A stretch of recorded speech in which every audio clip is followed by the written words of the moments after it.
Oui, monsieur le maire, chers collègues, c'est effectivement un ordre du jour très dense que celui de notre conseil municipal de ce soir, et vous me permettrez de ne pas traiter dans mon introduction le débat budgétaire sur lequel nous reviendrons évidemment tout à l'heure dans l'ordre du jour.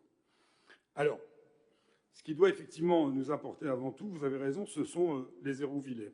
Et notre rôle en tant qu'élus est effectivement d'être présent à leur côté, de les accompagner dans les difficultés qu'ils rencontrent au quotidien, de les écouter et d'être proche d'eux à chaque instant. Lors du dernier conseil municipal, monsieur le maire, vous nous avez dit que votre priorité était d'œuvrer pour le bien-être des Hérouvillais. Et sur cet objectif, je veux le dire, nous nous retrouvons. Je suis convaincu toutefois que nous avons une vision effectivement très différente de la manière d'y parvenir. D'abord, en relisant votre programme de 2020, monsieur le maire, j'ai constaté ce week-end encore qu'il n'y était fait aucune mention de l'EHPAD. Alors, je ne sais pas comment je dois interpréter ce vide, mais ce manque d'intérêt explique finalement peut-être pourquoi nous sommes aujourd'hui confrontés à une situation de souffrance au travail pour les agents de cet établissement public qui est pourtant l'un des atouts de notre ville. Les agents sont à bout et ne tiennent que grâce à la solidarité entre les uns et les autres, à leur grande conscience professionnelle et à l'importance qu'ils accordent aux personnes dont elles et ils s'occupent. Mais ils mettent ce faisant leur santé en danger. Ils ont également le sentiment d'être parfois à la limite de la maltraitance envers les résidents du fait de ces graves dégradations de leurs conditions de travail et du manque criant de personnel. Ces propos, vous les aurez peut-être reconnus, ne sont pas les miens. Ils sont ceux d'un tract qui émane des représentants du personnel. Être aux côtés des Hérouvillais, c'est aussi être à l'écoute des enfants et de leurs parents. Et une fois encore, nous assistons à des fermetures de classes annoncées par l'Éducation nationale pour la rentrée prochaine. Et une fois encore, nous ne pouvons que déplorer l'état de certaines de nos écoles. Nous n'avons de cesse, depuis le début de ce mandat, de regretter qu'aucune réflexion ne soit engagée sur la carte scolaire à Hérouville. Cet attentisme fait peser de lourdes menaces sur l'avenir des enfants de notre ville. J'en veux pour preuve la situation des écoles Boisard et Blaiseau. Avec une nouvelle fermeture de classe annoncée, Boisard perdra la décharge complète de direction. Un quartier, la Grandelle, 2 écoles qui voient leurs effectifs diminuer à chaque rentrée, des locaux, je l'ai dit, scolaires vieillissants, et aucune anticipation pour éviter de subir rentrée après rentrée de nouvelles fermetures. Jusqu'à quand ? Dans le même temps, le département du Calvados vient quant à lui d'annoncer le report des travaux du collège Mandela. Une décision inique quand on connaît l'état de délabrement, et je pèse mes mots, de ce collège et des problématiques auxquelles les équipes éducatives doivent faire face. Oui, le sentiment d'abandon gagne les agents du service public scolaire, et je dois dire que je les comprends. Alors oui, c'est vrai, nous pouvons nous féliciter des dispositifs du programme de réussite éducative. D'autant que visiblement, il semble s'accompagner de la promotion d'une agente de catégorie C au statut de cadre A sur le poste de coordination du PRE. Monsieur Mata, qui n'est pas là, rappelait lors de la dernière séance que la ville prenait soin de ses agents. Je voudrais le croire, mais ce n'est pas ce que nous indiquent les syndicats, et la situation à l'EHPAD ne fait évidemment que le confirmer. Mais cette promotion annoncée sur le poste que je viens d'évoquer nous surprend. Nous ne remettons pas en cause les compétences de l'agent concerné, du moins je l'espère. Cependant, nous espérons qu'il ne s'agit pas, une fois de plus, d'un malentendu ou d'un dysfonctionnement dans la nomination, comme cela a été déjà le cas par le passé, puisque, par exemple, la création de ce poste n'a même pas fait l'objet d'une diffusion en interne de la ville, permettant notamment aux agents actuellement en poste d'y postuler. Dans votre programme, vous évoquiez aussi le développement économique comme un levier essentiel pour renforcer l'attractivité de notre ville. Le départ de Carrefour, vous l'avez dit vous-même, est une très mauvaise nouvelle. Cette décision soulève plusieurs questions et plusieurs enjeux. Sur le plan commercial d'abord, nous espérons qu'un repreneur se manifestera rapidement, avec évidemment une vigilance particulière sur 3 points. Le premier, vous l'avez évoqué, c'est le maintien des emplois, et j'y ajouterai des conditions de travail des agents qui ont déjà été affectés par la mise en location-gérance du magasin il y a 2 ans. Elle a par exemple entraîné une perte de l'équivalent de 2 mois de salaire. C'est ce que nous ont dit les organisations syndicales à l'occasion d'une rencontre que nous avons eue avec eux.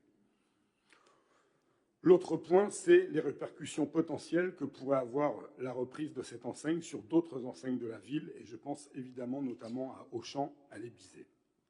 Enfin, l'avenir de la galerie marchande, aujourd'hui largement désertée et qui, soyons honnêtes, décline depuis un certain temps. La spécificité hérouvillaise, si vous me le permettez, fait que cette situation finalement dépasse largement, et nous le savons toutes et tous, la seule question commerciale. C'est tout un cœur de vie, voire le cœur même de la ville qui se trouve remise en cause. La galerie marchande, c'est un peu la grande rue d'Hérouville. Elle constitue un lieu de rencontre, un espace de convivialité où l'on vient faire ses courses, mais aussi boire un café et tout simplement flâner. C'est donc de ce point de vue-là aussi un enjeu, je crois, et nous pouvons le partager, d'aménagement du territoire. Souhaitons donc qu'une enseigne sache redynamiser la galerie commerciale, et nous y serons évidemment très attentifs. Mais reconnaissons aussi que si un bilan du commerce à Hérouville doit être fait, nous sommes bien loin du tableau positif que vous aimeriez nous présenter, monsieur le maire. À la situation de l'hypermarché s'ajoute bien entendu celle des centres commerciaux de quartier. Une grande partie de l'offre commerciale à Hérouville se trouve aujourd'hui fragilisée et en difficulté. Il y a certes un contexte économique, mais il n'explique pas tout. Je m'interroge par exemple sur la pertinence de certains choix qui ont été faits par le passé, à l'image de la construction du Val-Saint-Clair. Je connais vos arguments, monsieur le maire, et vous avez toujours défendu l'utilité de ce projet en affirmant qu'il permettrait de consolider le centre commercial historique. Permettez-moi de vous faire remarquer que les faits sont têtus. La plupart des enseignes présentes à l'ouverture de cette extension en 2012 n'existent plus aujourd'hui, et cette extension aura à terme affaibli le centre commercial et son hypermarché. Pire, au lieu de se compléter, ces deux espaces se font aujourd'hui concurrence. Comment, par exemple, comprendre que le Val-Saint-Clair accueille désormais 2 enseignes alimentaires de grande distribution à quelques pas même de l'hypermarché? Comment ne pas voir que cette extension a conduit à un excédent de casse commerciale qui a affaibli la galerie marchande? Il aurait été en effet plus pertinent que certaines enseignes soient installées au cœur de cette galerie marchande quand elles constituent notamment des marques qui attirent. A l'inverse, le lien entre le flux de consommation entre le centre commercial historique et Val-Saint-Clair ne semble aujourd'hui pas si évident. Ce sont donc des erreurs qui pèsent aujourd'hui et qu'il va falloir réparer si tant est qu'il existe une réelle prise de conscience de l'impact de ces choix.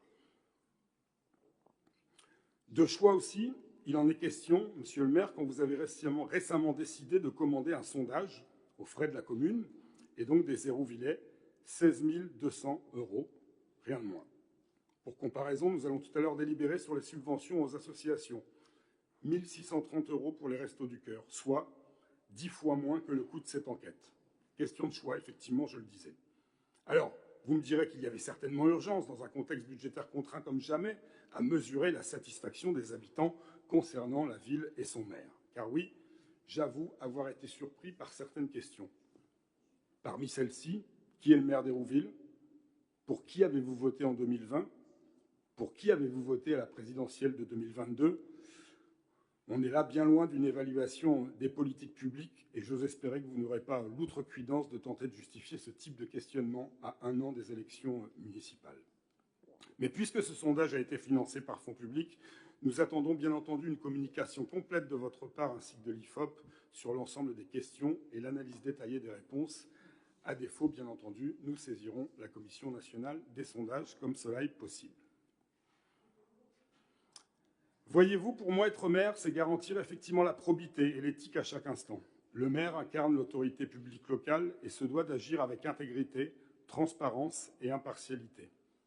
L'éthique est essentielle pour maintenir la confiance des citoyens, assurer une gestion juste de la commune et faire vivre les valeurs de la démocratie locale. C'est aussi cela qui, de mon point de vue, empêche la montée des extrêmes. Alors, vous nous direz peut-être que vous avez toujours œuvré en ce sens au cours de ce quart de siècle de votre mandat. Soit. Prenons tout de même, comme vous l'avez évoqué, l'exemple de Mutcom.